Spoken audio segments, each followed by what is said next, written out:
informative speech is about the negative effects that social media has on society today. So my research topic is about how social media negatively affects people in today's society. I'm going to be discussing how it negatively affects people mentally, physically, and socially, and the purpose of this is to inform you guys on how it affects us. I retained my information from scholarly articles, some college university research, some statistics, and from some other government websites to research. So I hope this information that I share with you guys is very informative and useful. So I'll begin with my topic. Thank you for listening. So I know a lot of us use cell phones on a consistent and daily basis, and I also know a lot of us here use social media apps. I am guilty. I use social media quite frequently. Social media apps range from Facebook to Snapchat to Instagram to Twitter to who knows what else they're probably right now currently creating into the social media world. And I know some of us use it for various things. Some use it for business, some use it for networking, some use it for socialization, and others use it for other various reasons. But have you ever actually thought that social media could negatively, not directly, if not affecting you or your loved one, but have some type of negative effect on someone in society today? So the three main points I'm going to discuss with you, like I stated earlier, are the negative effects on social media mentally, physically, and socially. So first I'm going to talk about the mental negative effects that social media has on society. So social media usage negatively has been linked with depression and anxiety.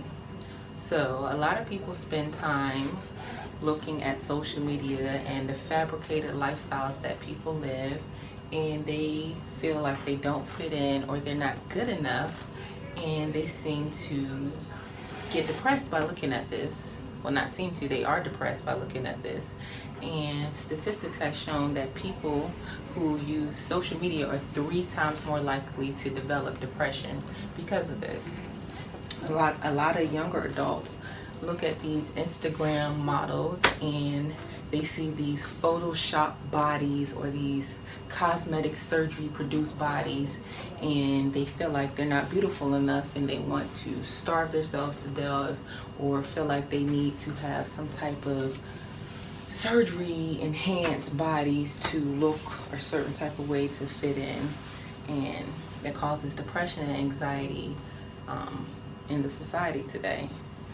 Physically, social media negatively affects us because we use our thumbs mostly when we're utilizing our phones, and there is a tendon right here in our wrist, and using our thumb frequently can cause arthritis. Now, the non-technical term for this, if you actually look it up, is called texting thumb. The technical term for this is metacarpal, I'm sorry, I want to make sure that I state it right, carpal metacarpal joint arthritis. So that is the overuse of the tendon in our wrist. And the treatment for this can be as mild as therapy with your wrist and your hands and the tendons, or it can be as severe as actually having to get surgery. So that's something that's very severe. So who would have ever thought just by texting or scrolling through emails or social media websites that you could end up having to get surgery on your wrist? The last thing that could possibly happen as an effect of social media usage is a social isolation. So some people can be so confined in spending hours looking at social media that they don't know how to socialize within the world, which can become a problem. So we need to learn how to not be brainwashed and go out and focus and have general conversations with people within the world. And that can become a problem because people become so technology focused that they don't know how to go out and have general conversations with people. So all in all, I say that this to say that although social media is growing rapidly, the limitation on some of these apps from studies have shown we can help decrease some of the negativity social media has had on society.